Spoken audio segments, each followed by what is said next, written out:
Hi friend, చూశారు కదా నీళ్ళ కోసం కోళ్ళు ఎలా ఉరికొస్తున్నాయో. నీళ్లు కొట్టేటప్పుడు జాగ్రత్తగా కొట్టాలండి.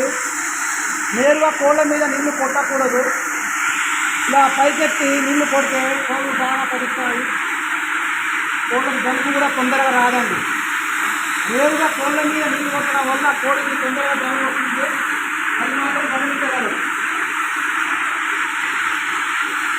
చూడండి ఎలా వస్తున్నాయో చూడండి. కోళ్ళు కొంచెం వేడి తగలంగానే కోళ్ళు నీళ్ళ కోసం వస్తూనే ఉంటాయి.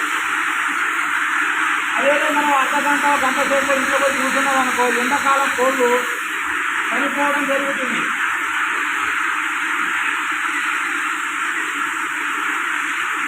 నీళ్ళు పెట్టాను కదా, మూట పెట్టాను కదా, నేను హాయిగా ఇంట్లో పోయి ఏసీ కాడ పండుకుంటామంటే కుదరదండి. ఓనర్ అనేవాడు చెట్టు కాడ ఉండాలి, కూర్చొని పని చేయించుకోవాలి. కోడి ఎండకు మెత్తపడిపోతే తెల్లారి చనిపోవడం జరుగుతుంది.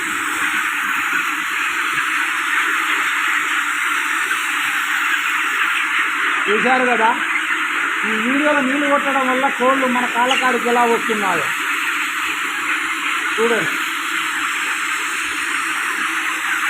కొత్తగా చెట్టు పెట్టుకునే వాళ్ళు, ఆట ఓనర్లు బాగా గమనించుకోవాల్సిన విషయం. ఎండాకాలం కోళ్ళు పెట్టారంటే గుమ్మస్థల మీద, వర్కర్ల మీద వదిలేసి ఇంటికాడ పోయి ఏసీలో పండుకోకూడదండి.